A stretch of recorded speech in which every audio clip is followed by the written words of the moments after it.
Jumpa lagi bersama Cocot Pedal ya Mok. Bagaimana keseruan si Yunso melawan para monster dan anak buah si King lagi? Langsung saja, banyak lalat di sarang semut dan cerat cerit cerut. Di part kali ini terlihat si Yunso sedang berlatih di portal hitam bersama Pak Tua lagi.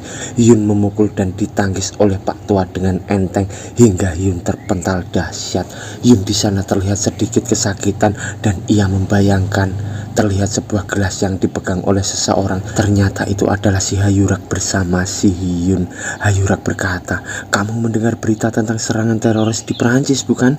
Hyun menjawab, "Iya, Ketua Limin Ah memberitahuku tentang itu." Yurak meminum sambil berkata lagi, "Di sana benar-benar kacau, ada esreng yang mati." Lalu terlihat lagi Hyun yang sedang berlatih di dalam portal itu tadi. Hyun mengeluarkan Lightning Haven dan tangan Hyun mengeluarkan pukulan seperti kilatan petir. Lalu Hyun melesat hingga membentuk cahaya berkilatan. Hyun melirik sambil terbang. Ia menoleh ke sana sini mencari Pak Tua. Lalu terlihat Pak Tua sudah ada tepat di atasnya dan Pak Tua pun berkata, "Dengan kecepatan yang segitu, kau benar-benar seperti lalat." Terlihat di sana Hyun bengong melihat Pak Tua tadi karena mengejeknya. Lalu Hyun membayangkan lagi saat bersama Hayurak lagi.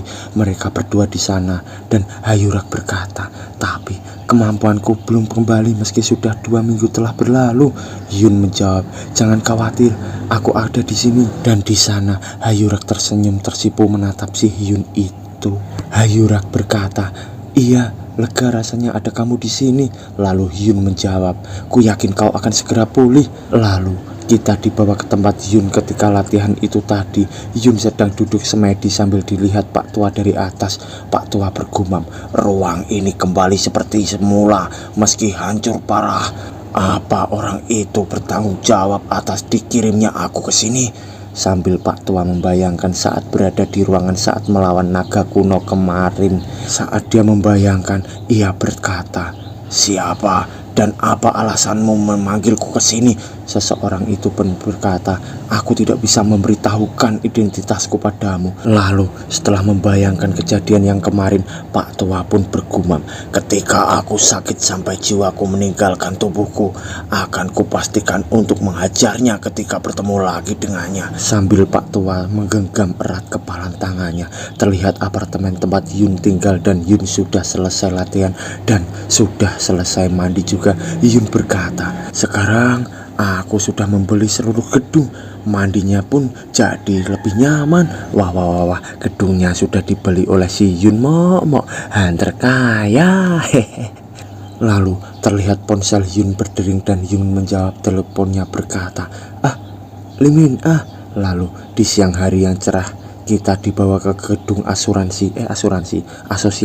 Terlihat di sana Limin Ah dan Pak Tua besar yang sedang berkata, "Senang bertemu denganmu, Hunter Pak Yunso." Ternyata ia berjabat tangan dengan Yunso. Yun berkata, "Senang bertemu denganmu, Ketua Cabang." Lalu Ketua Cabang mempersilahkan Yun untuk duduk, sedangkan Limin Ah memesankan teh hangat dari warung Mbak Sri. Ketua Cabang berkata, "Alasanku memanggilmu hari ini karena ingin memintamu untuk menjadi pemimpin satuan khusus terorisme." Di sana Yun tenang sambil minum teh hangat dari Mbak Sri tadi dan Ketua Cabang menanti jawaban dari Hyun itu. Lalu Ketua Cabang berkata, "Kau sudah mendengar tentang Arman dari Perancis bukan?" Lalu Hyun pun menjawab, "Iya, aku sudah mendengarnya. Teroris memakai bola yang bisa mencegah Awakener menggunakan kekuatannya." Sambil Hyun menaruh teh hangat itu, Ketua Cabang berkata, "Itu benar, tidak ada jaminan kalau serangan teroris tidak akan terjadi di negara kita. Karena itu asosiasi berusaha mendirikan satuan lebih cepat. Kalau kau bisa membantu kami."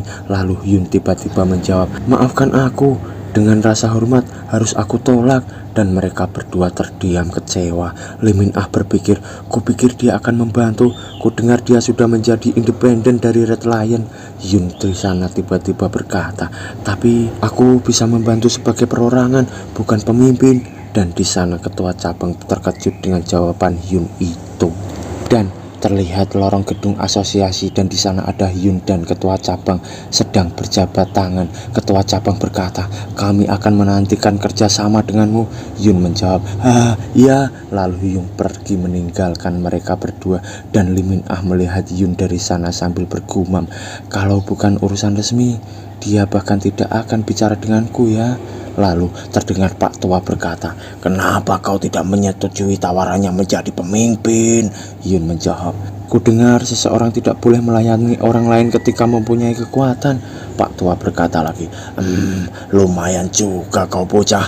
Lalu Yun berkata, "Bagaimanapun juga aku pewaris Heavenly Demon." Lalu Pak Tua melirik Yun sambil menghela napas. Yun berkata, "Tapi aku harus mengunjungi mereka sewaktu-waktu." Pak Tua menjawab, "Kau cuma mau mendapatkan informasi mereka ya." Lalu Yun marah sambil berpose hula-hula berkata, "Master, aku bukan orang seperti itu." Pak Tua berkata, "Aku sudah menebak semuanya." Lalu di malam harinya, suasana di kota yang damai dan banyak orang sedang berjalan dan bersantai. Bahkan ada penjual es krim yang diwolak-walik di sana. Ada yang lesehan dan ada juga yang jogging malam hari. Terlihat di sana dua orang sedang memakai sepatu militer dan mereka berkata, "Tagar malam yang tenang dan tagar negara bir dan ayam. Itu bagus, sungguh bagus." Ternyata itu adalah kelompok dari Dark Spirit. Lalu ia memegang ponsel dan menelepon seseorang berkata, "Kapten, kami sudah sampai dengan aman. Sekarang kami di Seoul. Ada banyak orang-orang dan gedung-gedung bertingkat. Kurasa akan hebat kalau memeriahkan tempat ini." Sambil mereka berdua jalan di sana, ternyata itu adalah si Hendrik. Ia berkata, "Kurasa item itu bekerja dengan baik." Lalu mereka berdua tadi menyemprot tembok sambil berkata, "Sebenarnya siapa si badut jalan itu sampai dia memberikan kita item yang menarik seperti ini?" Sambil ia menyemprot membentuk gambar lingkaran. Lalu dari belakang terlihat polisi yang patroli menyorot mereka sambil berkata, "Hei, kalian dilarang mencoret-coret tembok." Mereka menelepon berkata, "Kita akan kembali pelan-pelan." Sambil Hendrik berkata, "Ya, kerja bagus." Lalu polisi tadi berkata lagi, "Hei, kalian dilarang mencoret-coret di sini, tahu gak lo?" Lalu tiba-tiba polisi itu diserang oleh mereka berdua hingga tepar ke tanah. Seseorang di sana berkata, "Berisik sekali, kenapa kau begitu cari mati?" Lalu ia membanting polisi itu hingga tepar lagi dan tewas. Dan di sana semprotan cat semprot tadi tiba-tiba bercahaya. Orang tadi berkata, "Wah, luar biasa, ini tidak bisa dipercaya. Portal langsung terbuat cuma dengan semprotan. Kami akan kembali ke Seoul." Sambil mereka masuk ke portal itu tadi, dan portal buatan mereka perlahan menghilang di tembok itu. Terlihat tagar Seoul Lautan Api dan tagar setelah Paris. Lalu terlihat di sana gedung tinggi dan di sana seseorang berkata, "Sial, ternyata itu adalah Hunter S. Arman Maulana." Arman marah berkata, "Tidak disangka mereka mempunyai item yang bisa meniadakan kemampuan. Bagaimana mereka bisa mendapatkan itu?" Sambil Anderson di sampingnya itu mendengarkan, Anderson berkata, "Karena mereka tidak mempunyai akses portal, jadi tidak mungkin mendapatkannya dari sana. Mereka sudah menciptakan item di luar bayangan kita." Arman emosi berkata lagi, "Peniadaan kemampuan selama 10 detik itu lebih dari cukup untuk membunuh Hunter. Tapi karena aku sudah mengetahui itu, aku bisa bersiap-siap untuk menghadapinya. Aku pasti akan membereskan mereka dengan tanganku sendiri. Apa kau punya perkiraan tentang mereka selanjutnya?" Anderson menjawab, "Aku sudah memikirkan itu. Ada satu tempat dengan kemungkinan tertinggi pecahan portal yang muncul baru-baru ini. Pahlawan baru yang berhasil menangani pecahan portal dan menjadi es rank dalam sekejap mata." Terlihat sosok Pak Yunso yang sedang mereka bicarakan itu. Lalu Arman berkata, "Tujuan orang-orang ini membuat dunia menyadari keberadaan mereka. Tidak ada pilihan yang lebih bagus dari membunuh Hunter S rank yang menjadi pusat perhatian dunia." Mereka berdua berpikir tentang Seoul, Korea Selatan. Lalu terlihat di pagi harinya di sebuah lorong tembok yang menjadi tempat pembunuhan polisi semalam. Penyelidik berkata, "Tidak ada sidik jari. atau jejak sedikit pun. Lalu teman penyidik berkata, yang benar saja, rasanya sudah seperti hantu yang melakukan ini. Dan yang satunya lagi berkata, apa ada awakener yang membunuh warga biasa di negara kita? Lalu seseorang menyaut omongan mereka, memang tidak ada jejak sama sekali, tapi aku merasakan energi awakener di sini. Ternyata itu adalah Hunter Limin Ah. Mereka bertanya, siapa kau? Kau tidak boleh memasuki area kejahatan seenaknya seperti ini. Limin Ah melirik dan berdiri berkata, namaku Limin Ah, ketua tim dari Asosiasi Hunter. Karena tersangkanya seorang awakener, Asosiasi Hunter akan mengambil alih kasus ini. Lalu mereka semua beres-beres meninggalkan Limin Ah di tempat itu. Dan tiba-tiba dari atas seseorang melompat ke arah Limin Ah, lalu turun di sampingnya. Ternyata itu adalah anggota asosiasi lainnya. Limin Ah berkata, kau sudah sampai Gaon, kenapa kau datang dari atas, bukannya jalan saja? Sambil Limin Ah gemetar karena kaget. Gaon berkata, aku sedang melihat-lihat di atap barusan. Lalu terlihat ia sedang berbicara lewat alat di kupingnya. Eagle, apa kau menemukan hal yang aneh dalam pengintaian di area sini? Eagle dalam bentuk burung berkata, tidak ada pergerakan yang mencurigakan sejauh ini. Lalu terlihat seseorang di atap gedung berkata, Bi, di sana aman. Cita, aman. Dan seseorang di mobil berkata, N, tidak ada yang aneh. Lalu Limin Ah dan Gaon tiba-tiba didatangi sesosok bayangan berkata, tidak habis pikir bertemu denganmu seperti ini. Ternyata itu adalah seorang biksu. Ia berkata, kawan Magioliku Gaon. Lalu Gaon menjawab, oh biksu Lim, apa kau juga masuk dalam tim ini? Limin Ah berkata, senang bertemu denganmu biksu Lim. Aku sudah mendengar banyak tentangmu. Biksu menjawab, iya ketua tim Li, aku benar-benar terkejut. Sambil terlihat di sana Limin Ah bertanya-tanya. Biksu berkata, kami berdua menggunakan telekinesis. Bukankah salah satu hunter telekinesis terbaik sudah dikalahkan? Limin Ah menjawab, iya Biksu Lim. Gaon berkata, apa kau sudah membaca ramalan apa yang akan terjadi pada negara kita? Ramalan orang ini tidak sama seperti ramalan peramal-peramal di sekitar sini.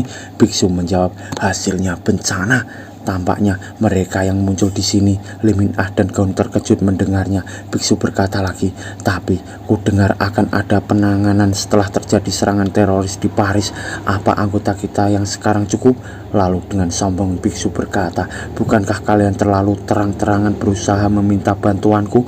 Tentu teknik jimatku bernilai kinerja 100 orang. Hahaha. Sambil ia pamer akan kemampuannya itu, Limin Ah berkata, kita bukan satu-satunya satuan penanganan, termasuk kita totalnya ada 5 satuan, dan kita mempunyai orang yang luar biasa sebagai pusat kendali. Biksu bertanya, oh siapa orangnya? Lalu seseorang datang ke arah mereka sambil berkata, kurasa pusat kendali itu Arman dan komite strategi portal. Ternyata itu adalah si Hyunso.